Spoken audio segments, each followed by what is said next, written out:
함께 하도록 하겠습니다. 하나님께서 우리 사람을 하나님의 형상으로 창조하셨죠. 그 인간은 하나님과 함께 할 때 행복했죠. 그 인간이 마귀에게서 와서 죄를 짓고 하나님을 떠났습니다. 하나님을 떠난 인간에게는 뭐가 찾아왔느냐? 불행이 찾아왔어요. 이때 하나님께서는 우리를 너무 사랑하셔서 구원자가 되시는 예수님을 보내주셨어요. 그 예수님이 하신 일이 뭐냐? 그리스도예요. 예수 그리스도는 우리가 짊어져야 되는 모든 문제를 십자가에 대신 짊어지시고 피 흘려 죽으셨다가 하나님이란 증거로 3일 만에 부활하셨죠. 이 시간 우리가 믿고 영접만 하면 이 불행에서 행복으로 옮겨질 수 있습니다. 저를 따라 기도해 주시기 바랍니다. 하나님, 저는 하나님을 떠난 죄인입니다. 저는 지금까지 내가 원한 대로 하며 살아왔습니다. 그러나 지금 예수님이 나의 모든 문제를 해결하기 위해 십자가에 돌아가셔서 부활하신 그리스도라는 사실을 믿습니다. 내 마음의 문을 열고 예수님을 나의 구주로 영접합니다. 내 마음속에 오셔서 나를 구원하시고 영원히 나를 인도해 주세요.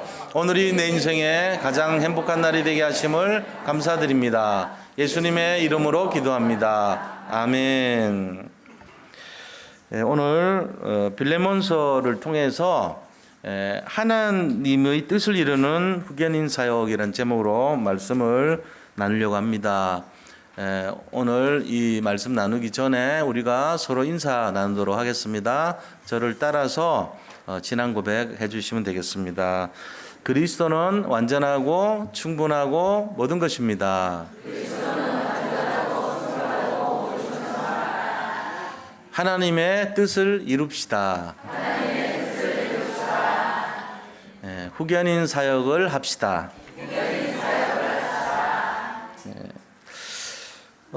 우리가 그 초대교회 성도님들을 좀 많이 이렇게 알아야 됩니다. 초대교회는 모든 교회가 시작된 그 교회의 모형이라고 볼 수 있고 모델이 될 수 있죠.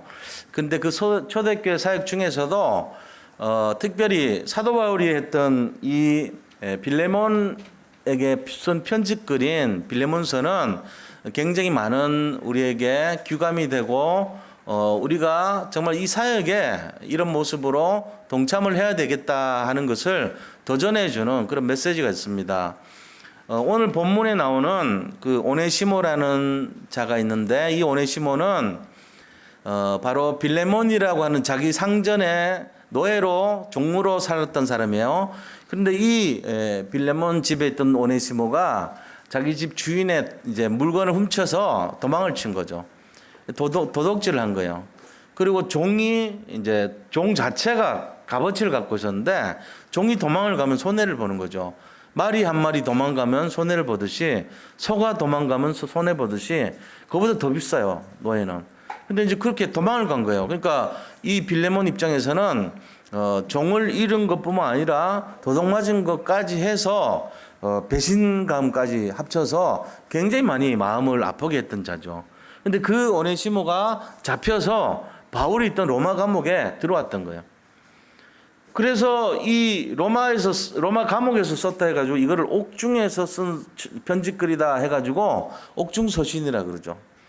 그 내용인데 오네시모가 여기서 바울을 만나가지고 사도 바울이 도둑놈이 하나 왔나 보다. 너는 너고 나는 나다. 이러고 그냥 놔뒀으면은 아무 역사 안 일어나요. 근데 그게 아니고 거기서 사도 바울이 계속 사람을 살리는 걸 봤거든요. 오네시모가. 거기 찾아오는 사람들이 전부 로마의 그 왕궁에 있는 귀족들, 왕족들이 막 찾아와 줄로 섰어요. 줄 서가지고 진짜 번호표 보고 설 정도로 와서 말씀 들으려고 그러고 막 전부 치유받은 게 보였거든요. 그러니까 오네시모가 거기서 막 뭔가 본 거예요. 저분이 보통 분이 아니구나. 그래가지고 자기 마음을 돌이키고 보험을 받아들였습니다. 오네시모도 아마 바울이 지어준 이름 같아요. 전에는 무명한 자 같았고 전에는 쓸모없는 자야 같으나 이제는 유용한 자가 됐다 그랬잖아요. 오늘 본문에 보면 나오죠. 그죠? 전에는 아무것도 무익하였으나 11절에 보면 나옵니다. 그가 전에는 너에게 무익하였으나 이제는 나와 너에게 유익함으로. 이 유익하다는 의미가 오네시모예요. 헬라말로. 유익한 이 뜻이 오네시모 그런 유익한 이름이 유익한이라 성은 유씨고 이름이 이칸이 이칸이가 됐다니까요. 누가 지어줬겠어요? 바울이 지어줬죠. 우리는 뭐 여기 기록이 안 됐으니까 모르는데 분명히 바울이 지어줬어요. 이름을 전에는 무익한이었는데 이제부터는 유익한으로 해라 이렇게 바꿨다니까. 그래서 변화된 거예요. 근데 이 사람 신분이 종 아닙니까? 종을 하나 살리려고 바울이 친필로 썼다 그랬어요. 내가 친필로 친히 그랬어요. 그죠? 19절에 나 바울이 친필로 쓰노니. 보통 보면 로마서도 더디오를 통해서 대필하고 다른 성경도 전부 다른 사람 시켜갖고 썼어요. 바울이 눈이 안 좋았거든. 거의 뭐 맹인 수준이라 보면 돼요. 안질이 있어서. 거기다가 족쇄 찾고 족쇄 이런 거 매어 있었어요. 감옥에. 발수관, 그죠? 족쇄죠. 발수각, 그다음 손수각 이거 다 차고 있는 상태에서 쓴 거예요. 친필로. 누구를 위해서요? 종을 위해서. 도둑놈 종을 위해서. 그게 말이 안 되는 내용이죠. 도둑질 해가지고 감옥에 갇혔던 오네시모라는 사람, 그 사람을 위해서 자기 상전 그 위에 얘기를 하다 보니까 이 사람이 빌레몬이라는 사람의 종이었다는 거예요. 근데 가만 보니까 바울이 빌레몬이라 그러면 내가 여기 감옥 갇히기 전에 옛날에 에베소 지역에 두란노 서원할 때 거기 와서 은혜 받던 애 아니야? 이게 떠오른 거예요. 전승되어 내오는 말로 하면은 두란노 서원에서 은혜를 받은 제자가 바로 빌레몬이었단 말이에요. 이 빌레몬은 굉장히 부자였어요. 그런데 바울의 말을 듣고 자기 자신이 다른 지교회는 사도 바울이 다 세웠습니다. 근데 이 골로새라고 하는 교회는 바울이 세운 게 아니에요. 바로 이 제자된 빌레몬이 세운 교회예요. 그래가지고 지금 편지도 그때 그 제자 빌레몬한테 보내는 거예요. 네 종, 도둑질해 갔던 그 종이 여기 와서 새 사람 됐다. 전에는 무익했지만 이제는 오네시모가 됐다. 유익한이 됐다. 그래서 옛날같이 취급하지 말고 나를 봐서 용서해줘라. 이 사람이 당신에게 도둑질한 거하고 종이 도망간 거에 대한 그 피해 보상금은 내게로 돌려라. 내가 갚아주겠다. 내가 너에게 유익을 끼쳤던 것에 대해서는 계산하지 않겠다. 이렇게 지금 말하는 거예요. 그럼 오네시모에 대해서 부탁을 바울이 직접 친필로 써가지고 자기 제자였던 그 빌레몬에게 편지를 썼다는 것 자체가 후견인 사역이에요. 우리가 이 후견인 사역이 왜 중요하냐? 이거는요, 하나님이 너무나 기뻐하는 사역이에요. 초대교회 사역은 전부 후견인 사역이었습니다. 성경에 나오는 곳곳에 나오는 사람 살리는 사역의 전체가 후견인 사역이에요. 이거는 전도 중에 전도요, 선교 중에 선교인 것입니다. 지금 이 빌레몬에게 편지하는데 오늘 1절에도 보세요. 바울과 및 형제 디모데는 그랬거든요. 근데 그리스도 예수를 위해 갇힌 자 된 바울과 및 디모데 그랬어요. 예수를 위해서 갇혔다는 거예요. 바울과 디모데가. 근데 그 사랑을 받은 동력자, 그죠? 사랑을 받은 자요, 동력자인 빌레몬 그랬어요. 이 빌레몬에게 편지를 보냈다는 거예요. 누구에게요? 빌레몬의 집에서 세운 교회에. 초대교회는 전부 집이 교회였어요. 따로 교회당을 세운 거는 AD 300년 이후예요. 그전에는 전부 집교였어요. 따로 교회를 이런 식으로 교회를 짓고 교회를 위한 교회를 세운 거는 300년부터 시작돼요. 그러니까 그전에 있던 이 집들은 전부 다 교회가 된 거죠. 우리나라도 마찬가지입니다. 초가집들이 교회가 되고 그 교회에서 시작된 것이 나중에 초가집이 교회가 되고 거기서 다시 재건축이 되고 증축이 되고 이러면서 교회가 되는 거거든요. 우리나라도 똑같아요. 우리나라 처음에 소래교회라는 게 있어요. 거기도 집이었어요. 최초의 교회, 소래교회가. 초가집으로 돼 있어요. 가보면은. 그 지금 저 총신대 그 마당에다가 모형을 이렇게 옮겨놨거든요. 모형을 떠가지고. 가보면은 초가집으로 돼 있어요. 거기 교회예요, 그게. 그게 바로 집으로 시작했던 거예요. 그래가지고 부인 이름 나옵니다. 자매 아비아와 부인이에요, 이게. 빌레몬의 부인이 아비아예요. 그리고 우리와 함께 병사된 아키포는 아들입니다. 아들 이름까지 들어있죠. 그러니까 이제 한 개인적인 편지를 쓴 거예요. 사도 바울이 빌레몬에게 지금 편지를 보냈는데 내 집에 있는 교회에 편지하노니. 그 집교회에다 편지한 거예요. 그러면서 부탁하는 거예요. 이 바울의 심정이 어떤 심정입니까? 저 보잘것없는 종, 아무도 관심도 갖지 않아요. 그리고 죄질이 나빠요. 주인에게 있던 사람이 훔쳐가지고 뭔가를 도적질해서 나온 거예요. 그런데 그 사람을 위해서 눈도 안 좋고 족쇄도 갇혀 있는데 감옥에서 친필로 부탁의 편지를 썼다는 거예요. 이 사건을 잘 생각해 보세요. 지금 우리 교회 성도님들 후견인 사역 잘하고 계십니다. 그런데 조금 냉정하게 살펴봐야 돼요. 정말로 후견인 사역을 우리가 제대로 하고 있는가? 잘하는 정도가 아니고 제대로 하는 정도. 후견인 사역에 대해서 정말로 우리가 하나님 원하시는, 하나님이 기뻐하시는 그 뜻 가운데서 하고 있는가?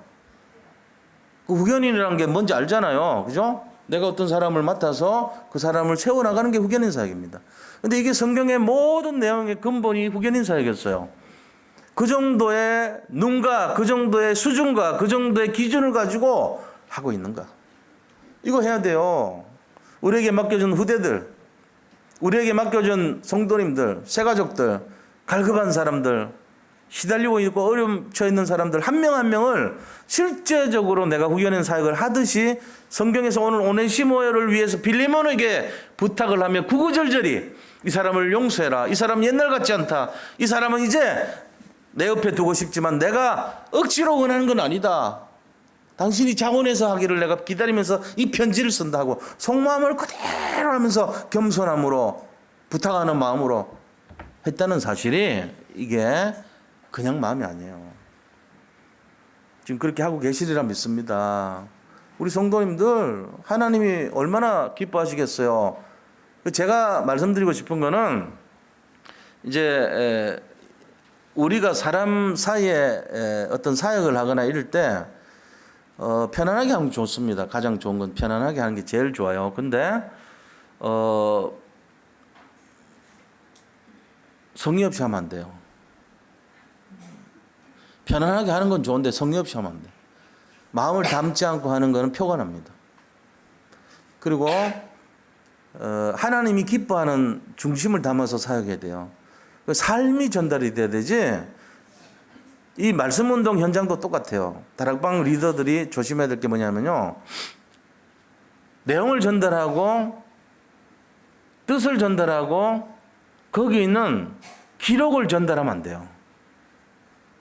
무슨 얘기인지 알죠? 우리가 뭘 전달해 줘야 되냐면은 중심과 가슴과 열정, 뜨거움과 내 삶, 이게 전달이 돼야 돼요.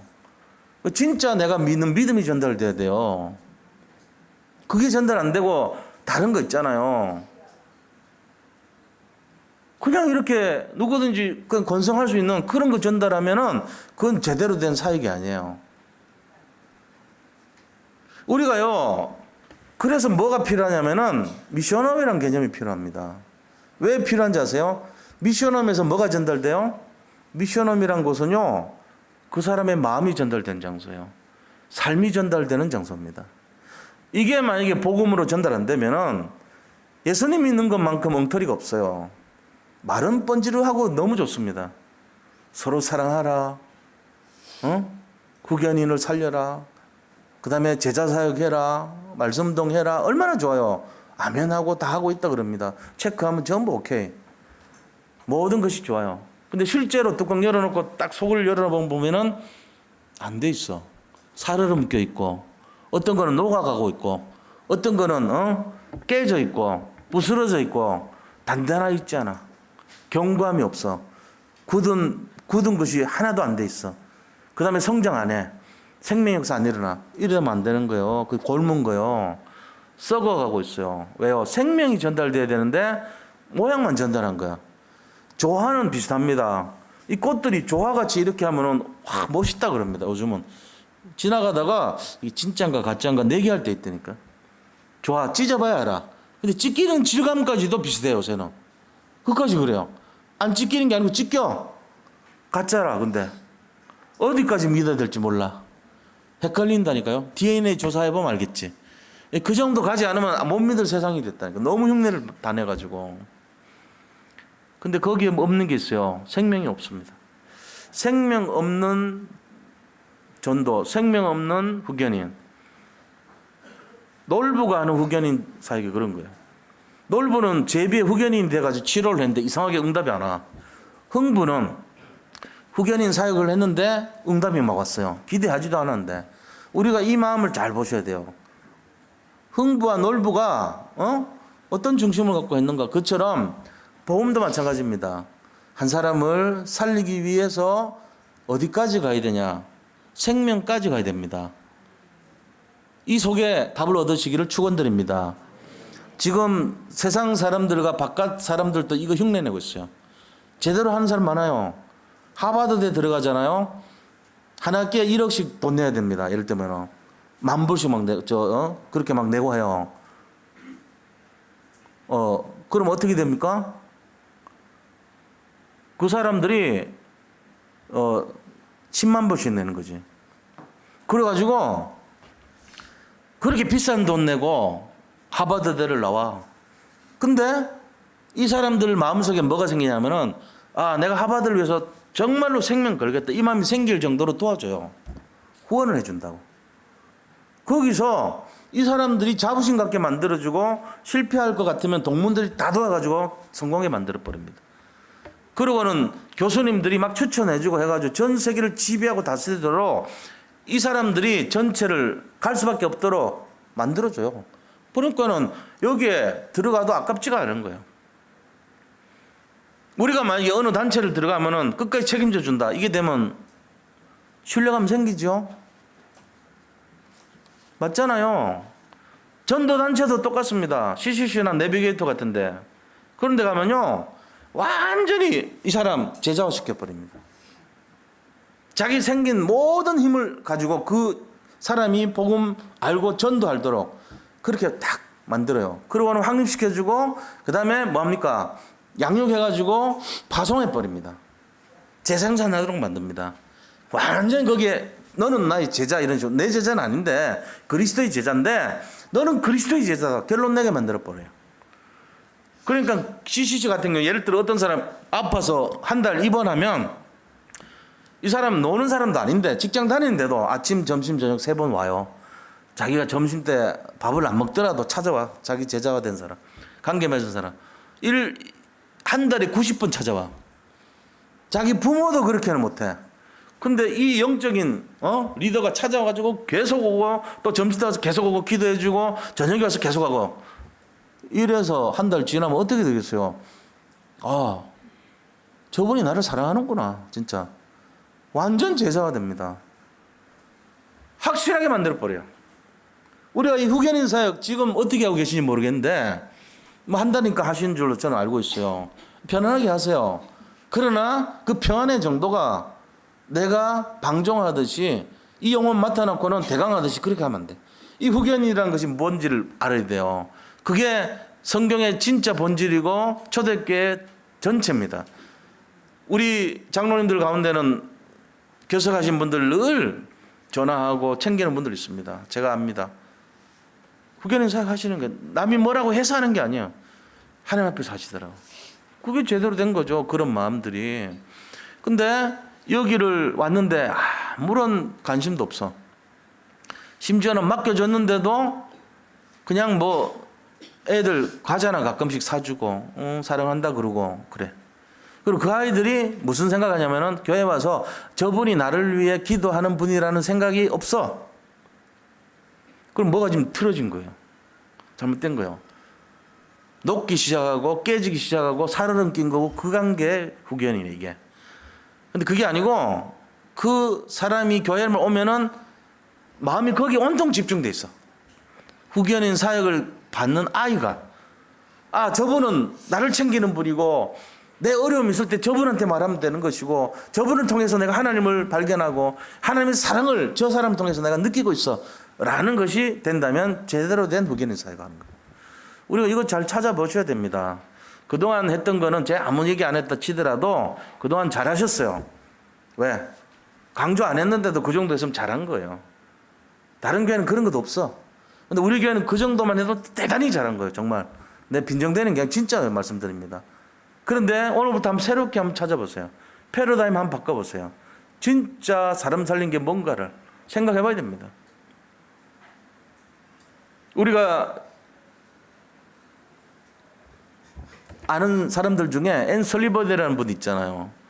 앤 설리번이라는 분이 이 헬렌 켈러를 양육을 했던 사람이에요. 선생님이에요. 헬렌 켈러는 어떤 사람입니까? 듣지도 말하지도 볼 수도 없는 삼중고를 겪었던 그런 사람이에요. 근데 이 헬렌 켈러를 그렇게 날뛰고 말도 못하는 그 헬렌 켈러를 가르쳐가지고 하나의 그 상징적인 상이 하나 세워져 있는데 물이 이렇게 내려오는데 거기다 손을 받치고 있는 그 모습이 상징이 돼 있어요. 앤 설리번이 이 헬렌 켈러를 양육할 수 있는 방법은 촉각밖에 없는 거예요. 그래서 물을 손에다가 이렇게 받게 해가지고 거기다가 워터라고 WATR 쓴 거예요. 그런 식으로 가르쳤어요. 그게 상징이 돼가지고 물 내려오는데 손 받치는 것이 헬렌 켈러와 앤 설리번을 설명하고 있는 내용이에요. 그 상징 물이 있어요. 그것처럼 그 하나 가르치는데도 그렇게 애를 써요. 한 달 만에 그 글자 하나 가르치는 거예요. 그렇게 해가지고 대학을 나왔는데 어디까지 가냐? 레드클리프 대학이라고 해서 미국에서 그냥 이렇게 일반적인 대학이 아닙니다. 그 대학이. 미국 하버드대 부속 여자 대학이에요. 다시 말하면 하버드 대학에 소속되어 있는 여자 대학이에요. 여대예요. 남녀공학이 아니고 여자 대학인데 굉장히 유명한 대학이죠. 레드클리프 하면은. 근데 거기 일반 사람 들어가도 졸업도 못해요. 어려워서. 그거를 졸업했어요. 그리고 한 개 언어도 못했던 사람이 5개국어였습니다. 말이 됩니까 그게? 듣지도 보지도 말하지도 못했던 이 헬렌 켈러가 5개 나라 국어를 말을 했어요. 말도 처음에 못했는데 언어 할 수 있도록 국왕을 이렇게 연습을 해가지고 말을 또 했어요. 그 모든 배경에 누가 있어요? 후견인이 하나 있었던 거예요. 그 후견인 누구예요? 앤 설리번이요. 이 사람도 자기가 정신병 걸려가지고 어려움 당했던 사람이에요. 그러니까 그 사람 갖고 했던 거예요. 우리가 지금 맡은 사람이 고통당하지 않습니까? 한번 살펴봐야 됩니다. 지금 사도 바울이 그 어려움 속에서도 자기 앞가림도 지금 힘든데 그 옥중에서 한 사람 영혼을 살리기 위했다고 종을 위해서 직접 편지 쓰고 이게 배워야 돼요. 우리. 그래서 오늘 말씀 통해 가지고 정말로 후견인 사역은 성경에서는 어떻게 됐고 초대교회는 어떻게 됐고 지금 우리는 어떻게 되는가 오늘 다시 한번 생각하고 믿음으로 결단하고 도전하는 그런 시간 되시기를 축원드립니다. 자, 그럼 본론에 들어가서 첫 번째입니다. 성경에서 기록된 후견인 사역은 어떤 것인가? 제가 다 할 수는 없어요. 너무 많아. 전체가 다 후견인 사역이야. 여기 계신 모든 성도님들이 해야 될 내용이 후견인 사역 하셔야 됩니다. 누군가는 나를 후견하고 있고 나는 또 그 후견을 받아가지고 또 다른 사람들에게 후견인 사역을 해줘야 돼요. 이게 성경의 구조예요. 이게 지금 성경이 말하고 있는 겁니다. 그래서 하나님이 뭐라 그랬냐면 이거는 내 뜻이다 그랬습니다. 하나님 뜻입니다. 후견인 사역은. 누군가를 살려야 됩니다. 그게 후견인 사역의 정신이에요. 우리가 전도 중에 전도고 선교 중에 선교가 후견인 사역입니다. 이거 아셔야 돼요. 성경에서 나오는 증거들을 보세요. 성도 간의 첫째입니다. 성도 간의 모든 삶이 후견인 삶이었다. 후견인 삶으로 연결되어 있었다는 겁니다. 이거 아셔야 돼요. 모든 삶이. 여기 계신 성도님들이 누군가에 의해서 후견을 받으셨을 거예요. 후견이라는 게 뭔데요? 뒤에서 돌아봐 준다는 거 아닙니까? 뒤를 돌아봐 주는 게 후견 아닙니까? 누군가가 내 뒤를 돌아봐 줬다는 거 아닙니까? 누군가가 나를 뒷부분을 살펴줬다는 거 아닙니까? 그죠? 그 후견인 사역이에요. 내 약한 부분, 내가 못 보는 부분, 내 어려운 부분을 누군가가 도와줬다는 얘기예요. 단 한 분도 예외 없어요. 여기 계신 분들 중에 난 그래도 내 스스로 결정했고 잘나가지고 내가 부족한 것이 없는데도 한번 예수 믿어보려고 왔어요 라는 분이 있을지는 모르겠는데 거의 없어요. 그런 분들. 그런 분도 착각하는 것 중에 하나가 뒤에 하나님이 돌보신 거예요. 사실은 성령님께서 돌봐준 거예요. 예수님이 돌봐주신 거예요. 알고 보면 우리가 직접 받았든지 아니면 누군가에 의해서 받았든지 전부 누군가의 후견에 도움을 받은 겁니다. 우리도 빚진 자입니까? 그 복음의 배경 속에 우리가 후견을 받아서 여기 온 거예요. 그럼 이제 우리가 해야 될 일이 뭡니까? 모든 성도님들이 후견 있는 사역을 감당해야 될 줄로 믿습니다. 이거 해야 돼요. 내가 빚진 것처럼 남들 도와주고 배려해주고 살려주고 기도해주고 영적으로 세워주고 이거 하셔야 됩니다. 내가 잘났다고 해서 그렇게 하는 게 아니에요. 가르치면 안 돼요. 삶이 전달돼야 됩니다. 가르치면 어떻게 하는지 반발합니다. 네가 뭐 잘났는데 나한테 가르칠 자격이 있어? 일어납니다. 가르치면 안 돼요. 가르치는 게 뭔지 아세요? 종교 생활한다는 거예요. 생명 없이 전달한다는 거예요. 이렇게 해야 된다 저렇게 해야 된다 율법이 전달됐다는 얘기예요. 기분 나빠합니다. 근데 사랑으로 해보세요. 기분 나쁜 정도가 아니고 눈물을 흘리죠. 애정을 갖고 접근해보세요. 그 사람 속마음이 변화되기 시작합니다. 그때 진짜 사역이 되는 거예요. 우리가 뭐 형식을 가지고 마음으로 무슨 시스템을 갖춰라 다락방 뭘 하라 뭘 하라 이런 게 아니라니까요. 지금 그게 아니에요. 그래갖고 되는 게 아니에요. 이게 내가 무슨 훈련을 받았고 뭘 자격을 갖췄고 그러니까 될 거다. 안 됩니다. 그건 내 생각이지 안 돼요. 진짜가 되는 것이 뭡니까? 정말 되는 것은요 진실함입니다. 겸손함입니다. 사랑함입니다. 이런 게 전달될 때 변하는 거예요. 아, 저 사람이라면 내가 믿을 수 있겠단 말이지. 저 사람은 진짜 믿는 사람 맞다 말이지. 인정이 되고 그럴 때 그 마음을 여는 거지 뭘 형식과 틀을 갖추고 가르친다고 되겠어요? 안 돼요. 만약에 그렇게 된다면 우리는 훈련받은 그 사람이 전 세계를 지배할 사람이 분명하다 그럴 겁니다. 안 돼요. 그럼 훈련 안 받는 게 낫겠냐? 아니요. 훈련 받아도 안 된다는 걸 깨달으려면 훈련 받으셔야 돼. 어떻게 보면 요번에 집중신앙도 마찬가지입니다. 그거 받으면 뭐 세상 달라질 것 같죠? 아니요. 그거 해도 안 될 경우가 있어요. 그럼 왜 안 되냐? 내 근본이 안 바뀌면 안 돼요. 그럼 근본 어떻게 바뀌어야 되냐? 겸손한가 진실한가 내 삶으로 변화돼야 돼요. 그럼 바뀌어요. 그전에는 안 바뀝니다. 100년을 훈련받아 보셔야 되는가? 저는 그래 말합니다. 훈련 무용론이 아닙니다. 100년 동안 훈련 받아 보셔야 되는가? 그거 갖고 안 된다니까. 뭐가 바뀌어야 되냐? 진짜가 바뀌어야 돼요. 정말로 그리스도가 결론이 돼야 돼. 그 예수 안 믿고 싶은 사람 누가 있겠어요? 전도 안 하고 싶은 사람 누가 있겠어요? 다 나도 예수 잘 믿고 싶고 다 나도 기도 잘하고 전도 잘하고 말씀 따라가고 싶고 다 그러고 싶죠? 안 된다니까. 왜 안 되는지 아세요? 내게 너무 많아서 안 돼요. 거짓된 나의 것이 너무 많아서 안 되는 거예요. 그걸 버리는 게 시작이에요. 아, 그렇구나. 내 것이 너무 많구나.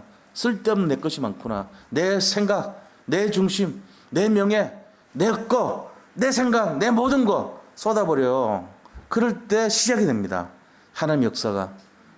그게 겸손이에요. 나를 부인하고 십자가를 지고 주님의 말씀을 따르고 사람을 사랑하고 영혼을 사랑하고 그때부터 시작이 되는 거예요. 돈을 사랑하고 명예를 사랑하고 지위를 사랑하고 물질을 사랑하고 체면을 사랑하고 안 되게 돼 있다니까. 천년 만년 훈련 받아도 안 돼. 이상하게. 이유가 거기 있다니까. 내가 너무 앞서 있는 거라. 내가 자존심 상하면 너무 힘들어해. 교회를 못 와. 2주 3주. 왜? 자존심 상했기 때문에. 양심 찔려. 안 가. 이래 된단 말이에요.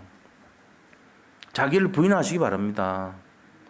자기를 부인하시기를 축원합니다. 자기가 부인돼야지 시작됩니다.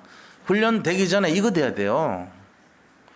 우리가 이거 알아야 돼. 초대교회 성도들 성경에서 말하는 게 이거예요. 삶을 통해서 변화시켰다. 삶을 통해서 변화시켰다. 이거 첫째입니다. 삶. 가르친 게 아니고 삶으로 보여져 버립니다. 그 우리가 진짜 믿는 사람들 보면 기분 좋잖아. 이상하게. 그 근처 가서 대화하고 싶잖아. 그 집에 살고 싶잖아. 이유가 거기 있는 거야. 잘 생각해 보세요.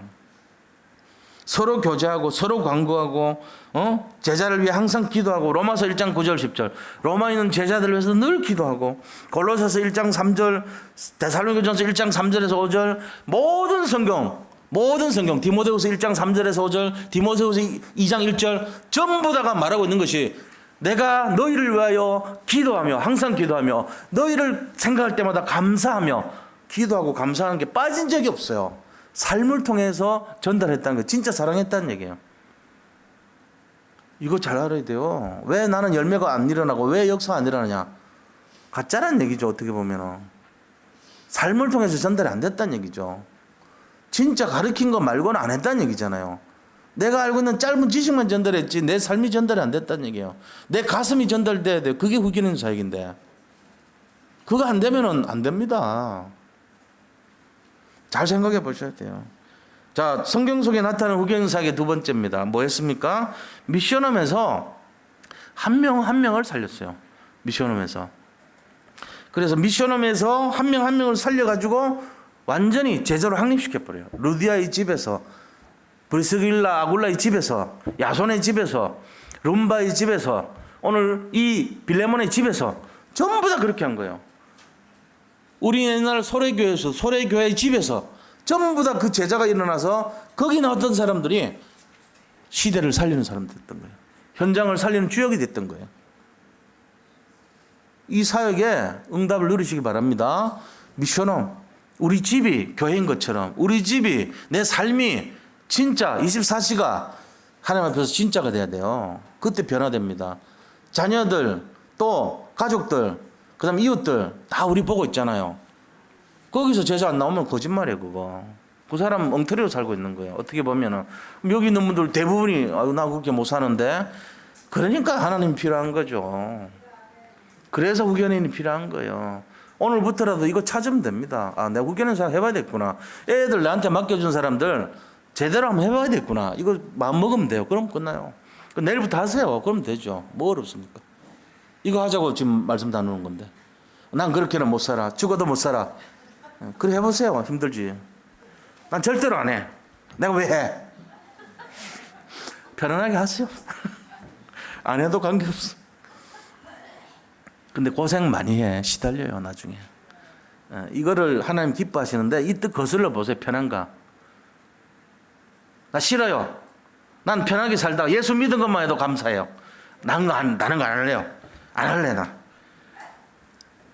나중에 상급 없어요. 그럼 후견인 사역이 다르니까.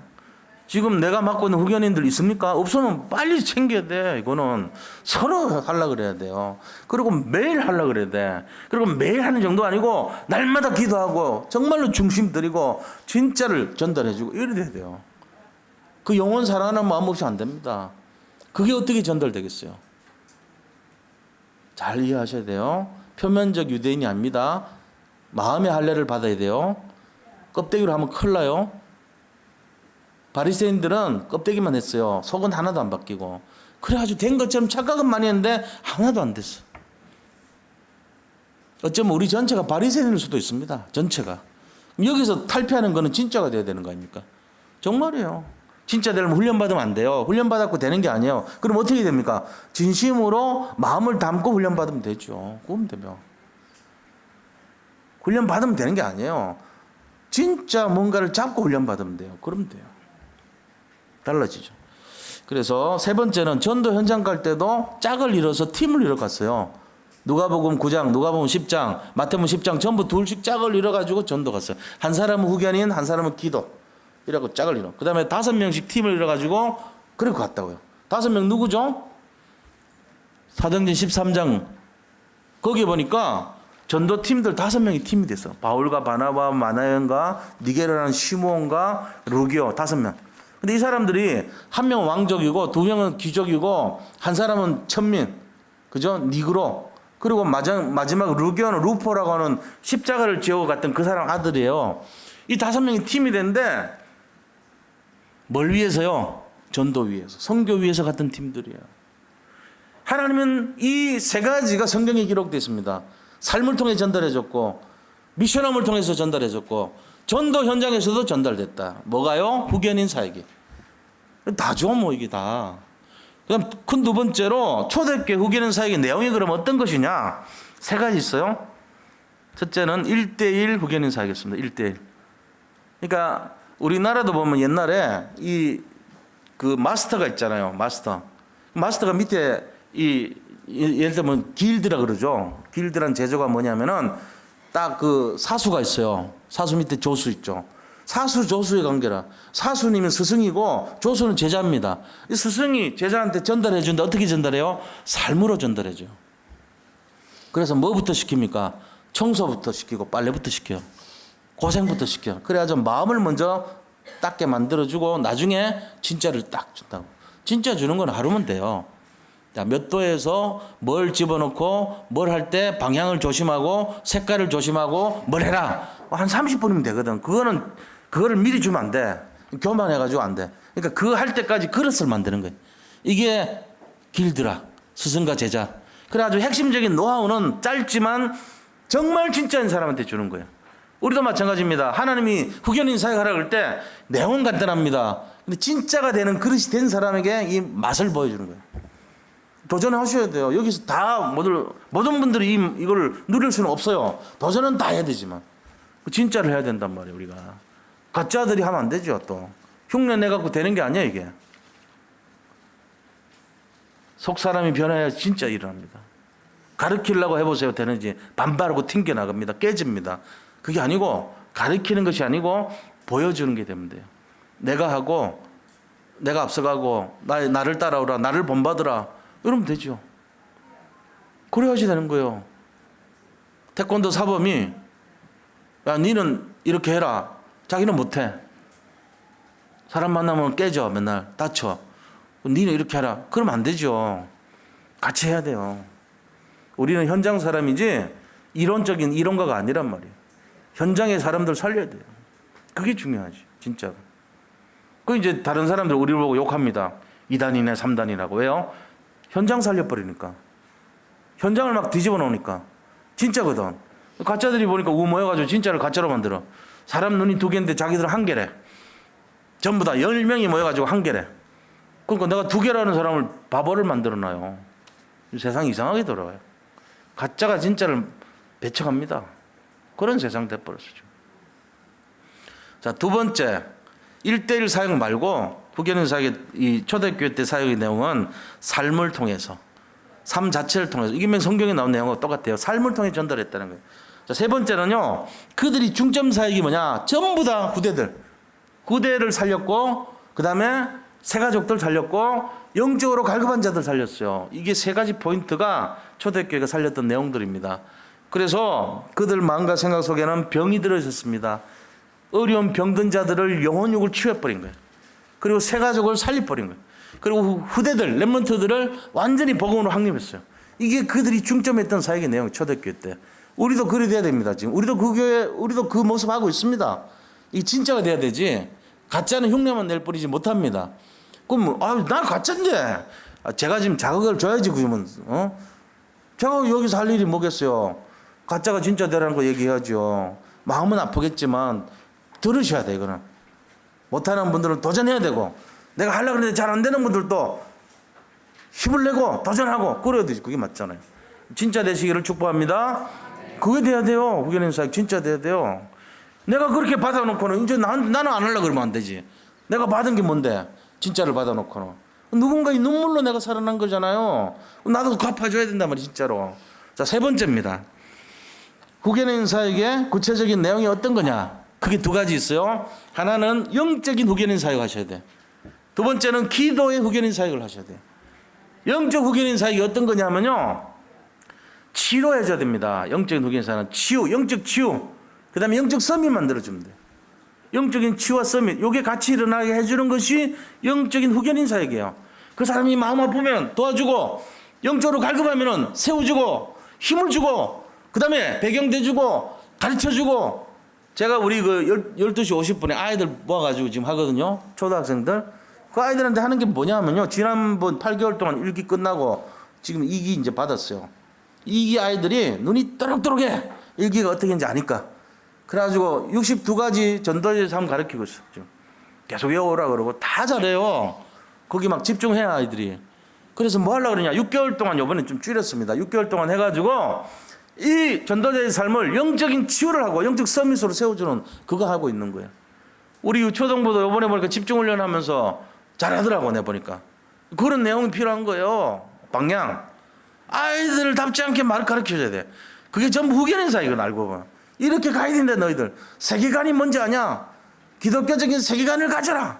그 다음에 기독교적인 종교관은 뭐냐? 교회관은 뭐냐? 예를 들면 그런 거를 심어줘야지 어릴 때부터. 그래서 그 포럼 시키고.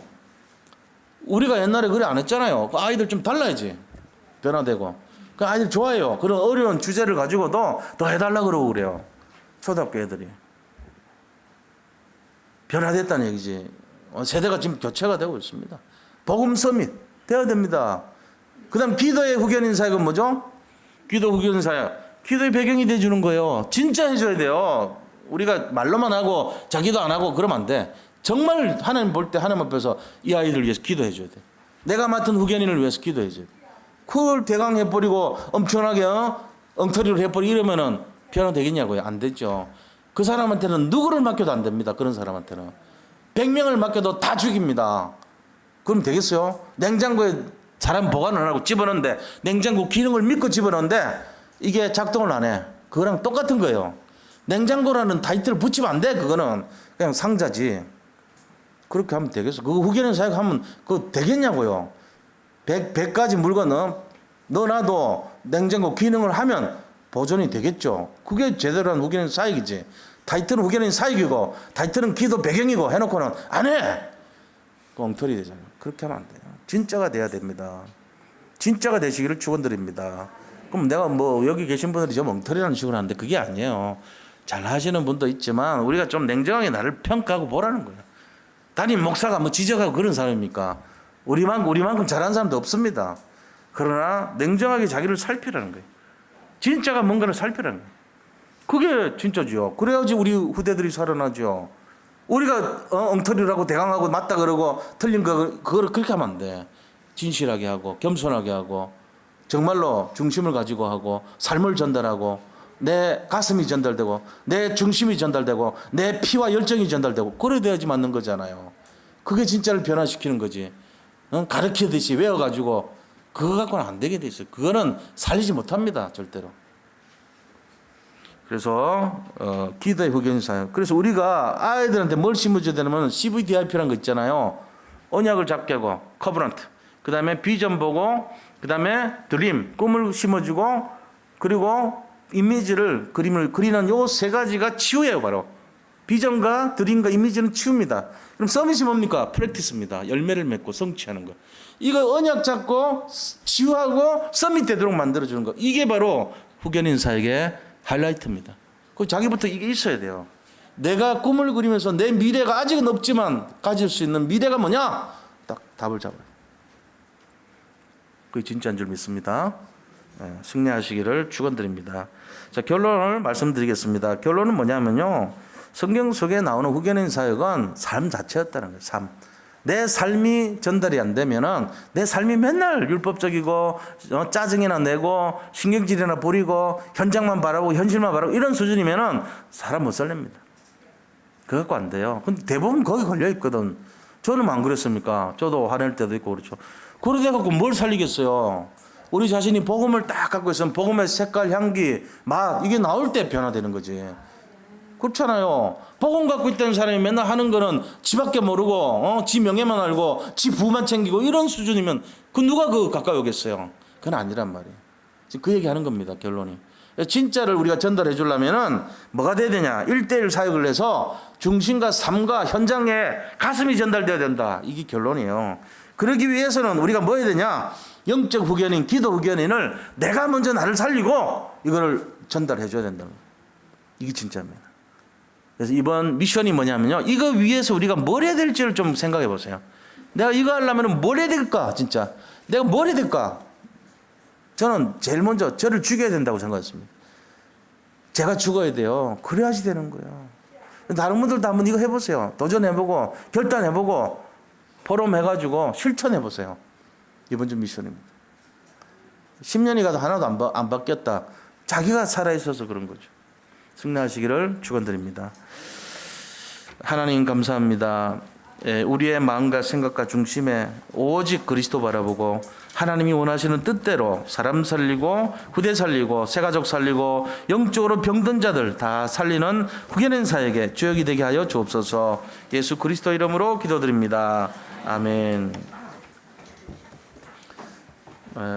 나라를 위해서 같이 한번 기도하겠습니다.